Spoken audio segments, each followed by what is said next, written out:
Good morning. And first of all, I want to wish our audience Happy New Year.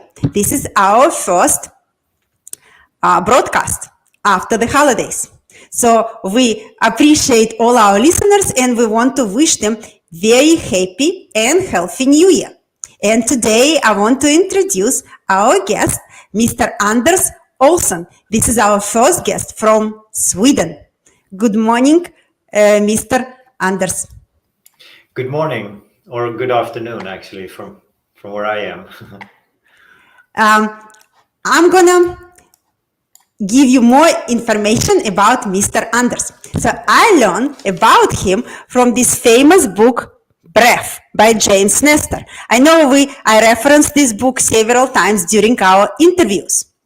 And it's a great book and it gave me and my patients a lot of new ideas. And actually, Mr. Anders, he was the main hero of this book. So today we're going to find out more. And a little bio about Mr. Olsson.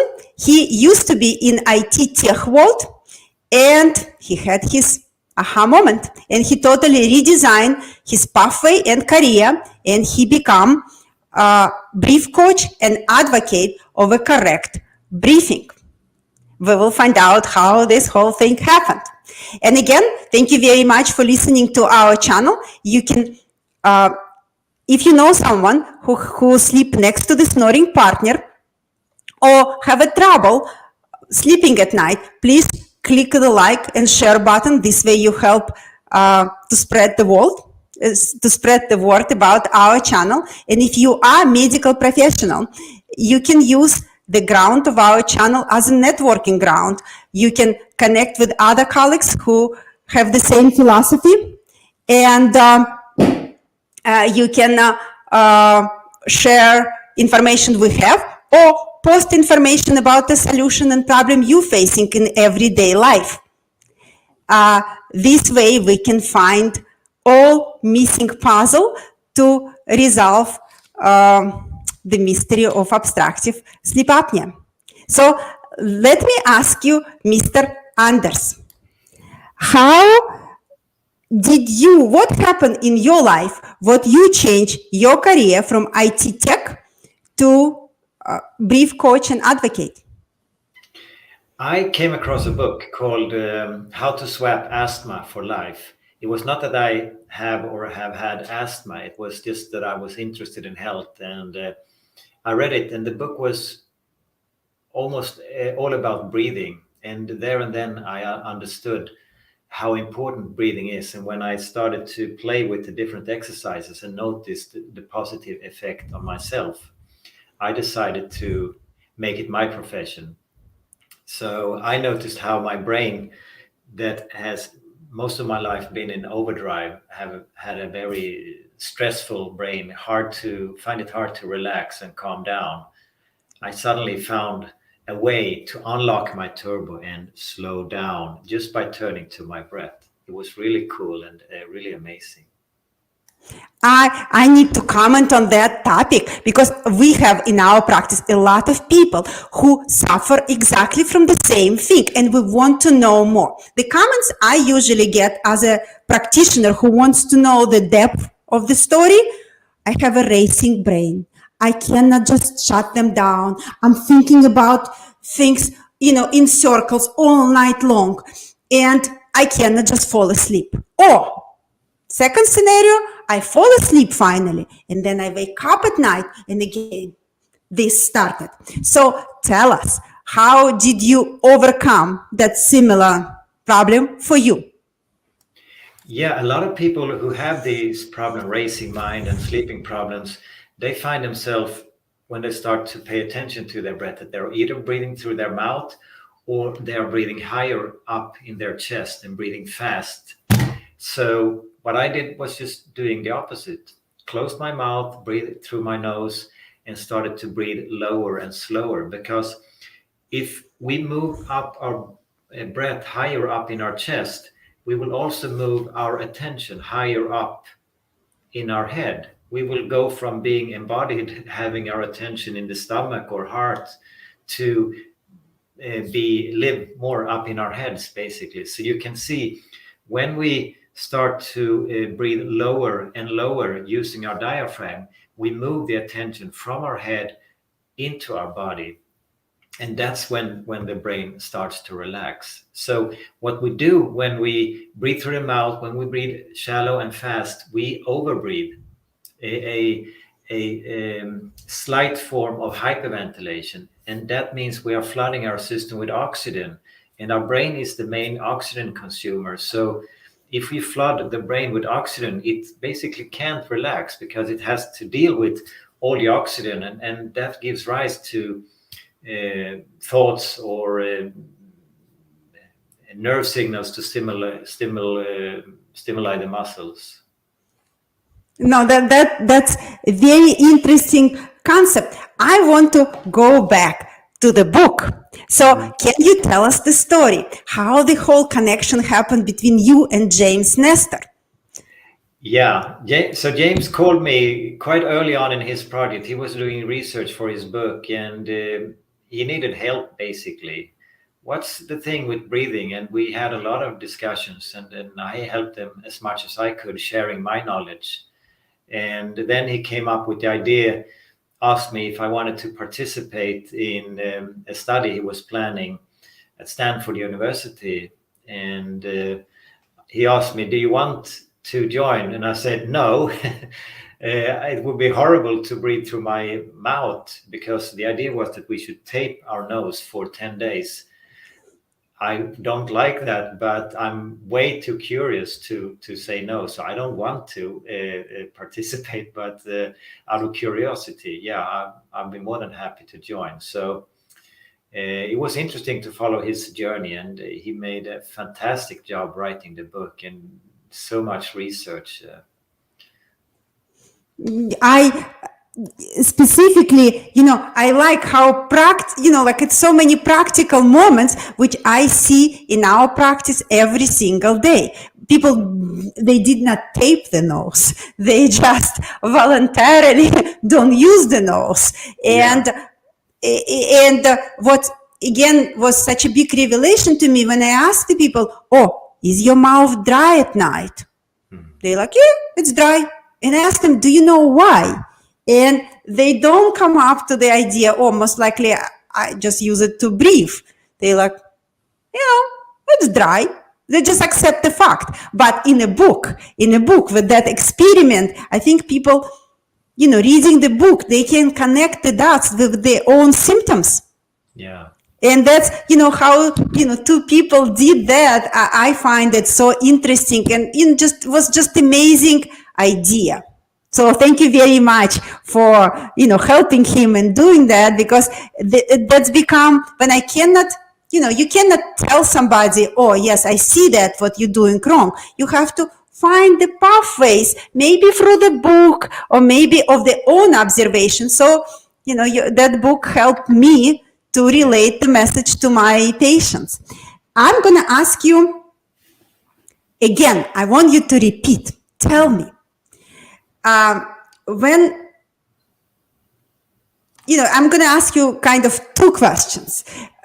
What's the benefits, again, of breathing through the nose slowly? Okay. Yeah. One thing we noticed in this study, where we taped our nose and only did mouth breathing for 24 hours per day, was that it affected our sleep hugely. I went from no snoring to about 3 hours of snoring per night. So the benefits with nose breathing is that it warms and humidifies the air, and it also clean out a lot of the bacteria and viruses and other particles that are that we inhale. And compared to taking in the air via the mouth, it is a more raw form of air that we give to the lungs, and they have to deal with it. So the cold and dry air full of virus and bacteria and other particles, they will make the airways irritated. And when they get irritated, they will become inflamed, and then they will get narrow. And then you will basically make it harder for the air to reach the lower part of your lungs. So you will force the air higher up in your chest. And already there we are then in a vicious stress cycle, because shallow, fast breathing is the hallmark of fight and flight breathing. No, I totally agree. And what's interesting to me when I listen to your story is the fact what I see this airway on three-dimensional X-ray. Almost every single airway, either narrow as a, my patient's airway, either narrow as a whole tube is narrow, or it has a narrowing in some areas, like body trying to protect, creating those obstacles. And I'm not talking about nighttime. Of course, I don't take my 3D X-rays in the nighttime. I'm talking about during the day. So body trying, work hard, body is really smart, trying to protect the mechanism, at least how I look at that. Yeah. I have another question for you. We all have some musical talent. Some people like to sing in the shower, or some people like to hum. Yeah. And I love that technique. Tell me, what's the benefits of humming in a shower or in a car? It would be not only to show your creative side, but maybe some other things. Yeah, so the first thing with humming is that your mouth is closed, right? So you're using your nose.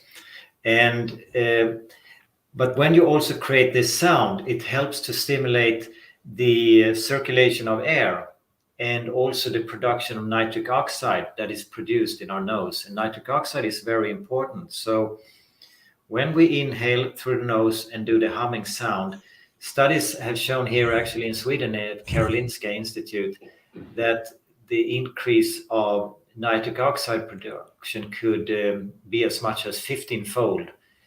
And also the air circulation, which is important for people that have a stuffy nose, that have sinusitis.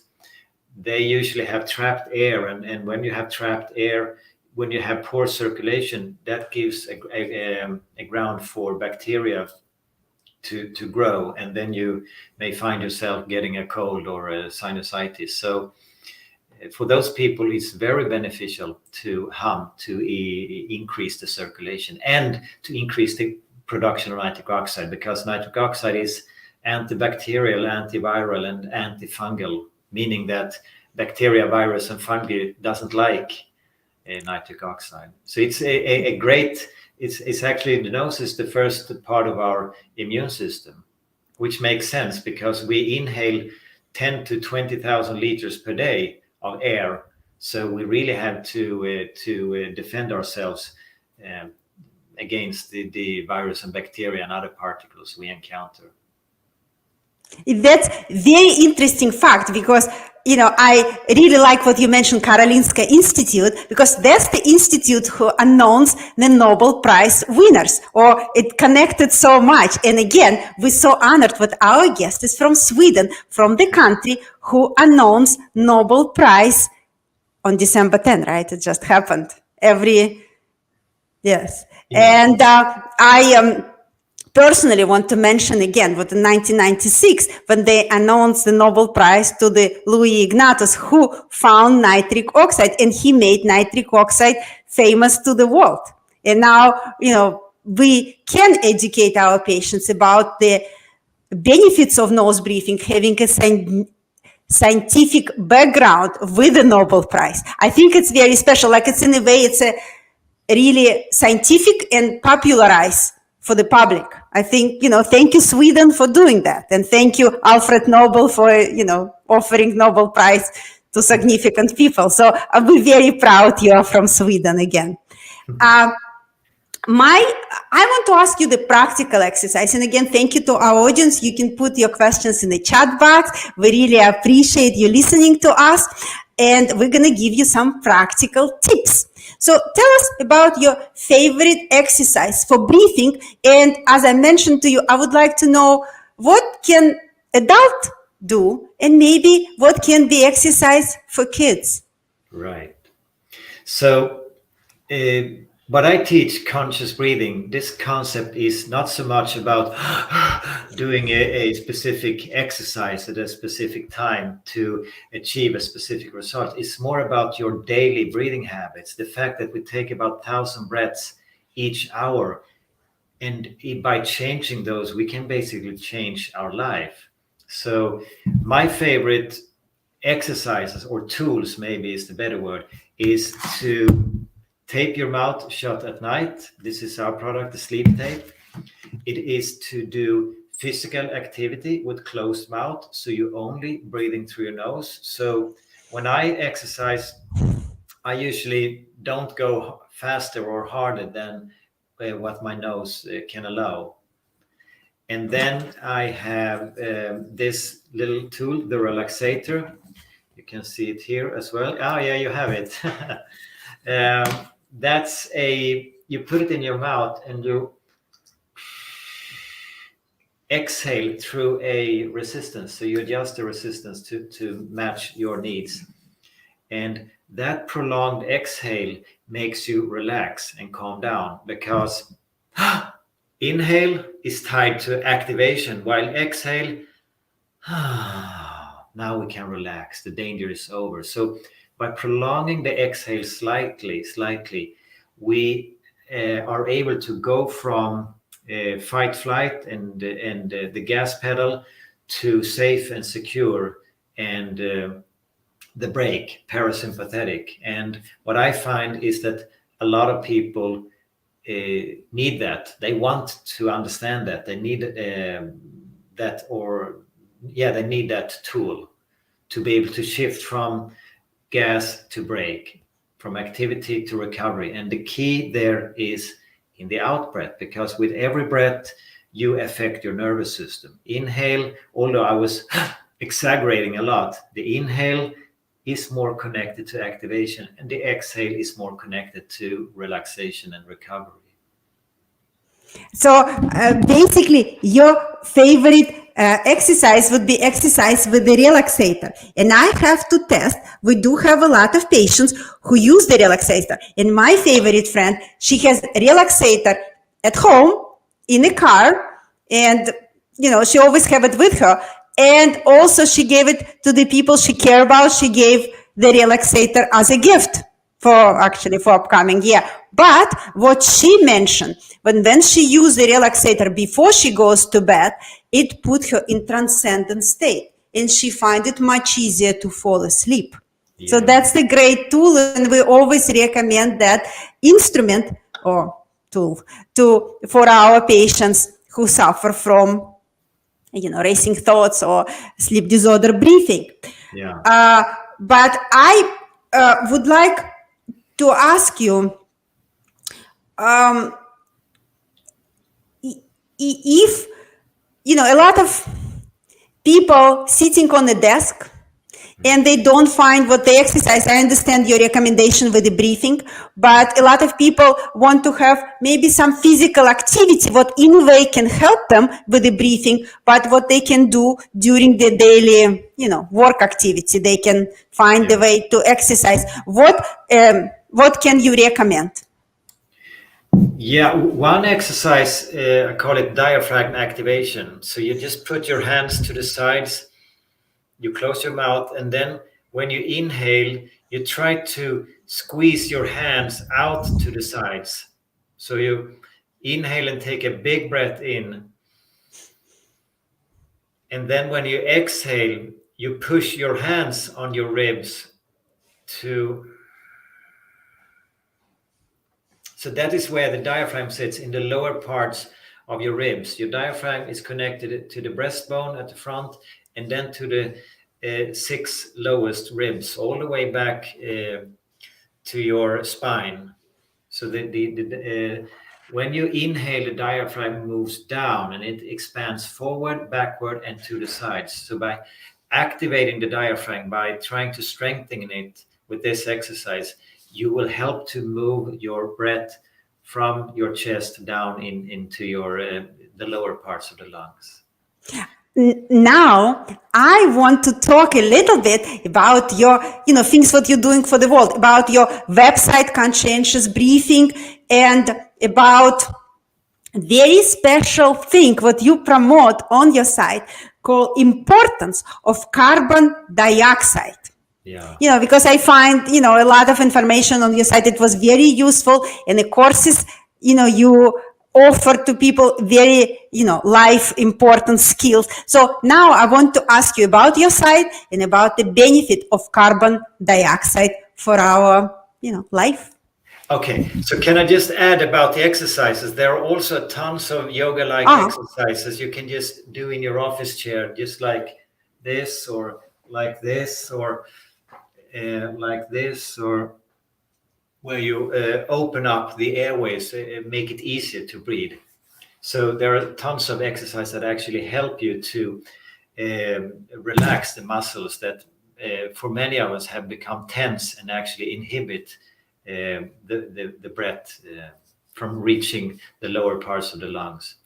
So, right, then let's move on to carbon dioxide. And when we inhale, we take in oxygen, right? We know that. That's the reason why we die if we stop breathing, because we need oxygen so desperately. And then the oxygen, together with fat and carbohydrates, are transformed in the cells. They are transformed into energy and water and heat and carbon dioxide. So we are basically carbon dioxide factories. We produce carbon dioxide. And when we exhale the excess carbon dioxide that is produced. But when we go around and are a bit stressed out, like most people in today's society, I would say, we have a tendency to overbreathe. That means that we take in too much oxygen, which we don't need, and we exhale too much carbon dioxide. And we may have heard that carbon dioxide, that's just a waste product, but that's not true. It's about balance. So when we have this slight overbreathing, we will over time lower the carbon dioxide pressure in our body. And it's just as important as our blood pressure, even though we have never heard about it. I would even say that it's more important, because carbon dioxide has many important properties. And one is that it relaxes the smooth muscles. And we have three types of muscles. We have the heart muscle, the skeletal muscles that we can control by will, and the smooth muscles. And they surround the airways, they surround the blood vessels, the intestines, uterus, etc. So when we go around and overbreathe, then we will make our body more narrow. Airways become more narrow because the smooth muscles will constrict. And we call it, in asthma, we call it bronchospasm. The bronchs, they go into spasms, they constrict. And when we have blood vessels constrict, we call it angina pectoris.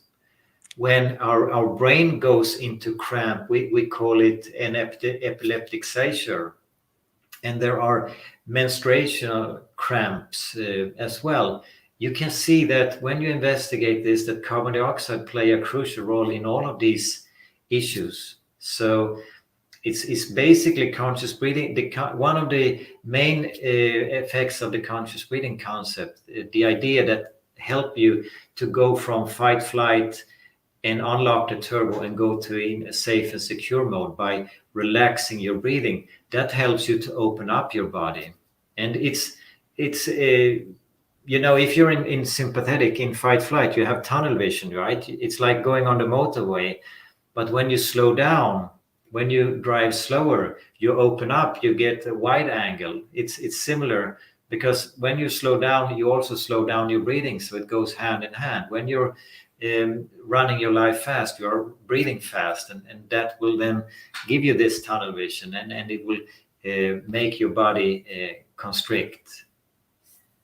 Oh, it's such a, you touch so many philosophical topics, and, you're really connecting the dots. Though that's really great.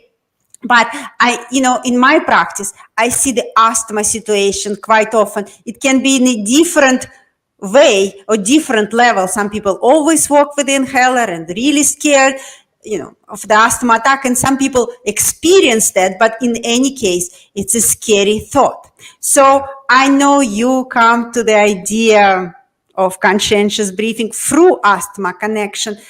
Tell us how can you deal with asthma through the breathing, or what's your vision of asthma through the breathing. And I want to mention for Konstantin Buteyko, the asthma was also, the aha moment in his studies and the breathing. So tell us about asthma connection. Yeah, of course, like in every illness, there are many different aspects. What one main aspect that I have found is that when you have asthma issues, you have narrow airways, right? And the reason for the narrow airways is lack of carbon dioxide, because you are either inactive. So when we are very inactive, we slow down the metabolism in our body, so less carbon dioxide is produced, or you are over breathing. And if you're both inactive and breathing too much, it's a double negative thing. So when you lower the carbon dioxide pressure, the body is smart, right? And it try to find out a way to keep the carbon dioxide pressure in the body. And since most of the carbon dioxide is lost via the out breath, one way is to create narrow airways. It's basically a defense mechanism. So when you start to slow down your breathing, your airways will open up. And there are studies showing that they put devices on people that had asthma and panic attacks for that matter as well.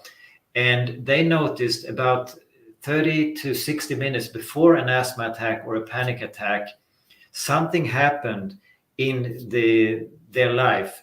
Something, maybe an emotion or a smell or something, triggered a faster breathing. So they noticed on this device that measured their breath, measured the carbon dioxide. They noticed that they 30 to 60 minutes before the attack, they started to breathe faster, lowering the carbon dioxide pressure. That's so interesting. So basically, how do you see the practical application? Do you recommend people to do like a breathing routine before they go to bed, or how do you visualize it, or they should put reminders about the breathing? And again, I want to go back because one of our listeners asked again the question about breathing exercise or tricks you can recommend for kids. If you can say something about the kids, because a lot of kids or parents and kids suffer from asthma attack. Yeah. Well, the kids, they could easily tape their mouth at night as well, and they could use the relaxator as well, and they could also do physical activity with closed mouth. And they are usually more, it goes faster for them. The problems doesn't sit that deep, so usually they will benefit from these exercises or these tools faster. But of course, if you're 5-year-old, maybe your compliance is not that good. But I personally think if your parents, compliance might not be there, but if your parents, you listen to your parents, then, that would be, that age they listen. Yeah, and we also know that they don't do what we say, they do what we do. So if we want our kids to tape their mouth or use the relaxator or have their mouth closed, we should start with doing the same. So again, thank you very much. You share so much knowledge. My last question would be, and it's related kind of to my personal life. I would like you to repeat, what's the connection between mouth breathing and high blood pressure and heart health? Yeah, that's really interesting. If we just take a step back and we realize that we live from one breath to the next. If we stop breathing, we die. So then we won't have a heart, we won't have any thoughts or feelings, or there will be nothing, right? So then it makes sense that our breathing rhythm affects all other rhythms in our body. Heart rhythm, the brain waves, the hormonal rhythms, the intestines.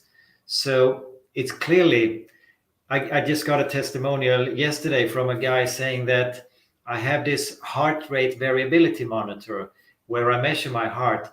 And when I'm using the relaxator, I get a threefold increase in the score. It's amazing.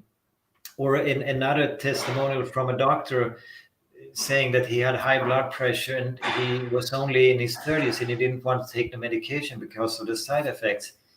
And he met one of the breathing instructors I trained, and she instructed him to close his mouth and to slow down his breathing and using his diaphragm. And within 2 minutes, he went from a blood pressure from 140 to 120. So if you're measuring different things on your heart and you change your breath, you will change your heart for good or for bad. So if you that will have a negative impact on your heart, as well as if you start to slow down your breathing, that will have a positive impact on your heart. So really, it doesn't have to be that complicated, I would say. Thank you very much. It's such a wonderful knowledge. And I want to say we wish all our listeners Happy New Year and a slow breathing for the good health in the new year. So thank you very much, Mr. Olsson. And people can connect with you through the Facebook. They will see your link. And we wish all our listeners Happy and healthy New Year. Yeah, so conscious breathing is on Facebook and on Instagram, and of course the website as well, consciousbreathing.com. Thank you very much. Thank you.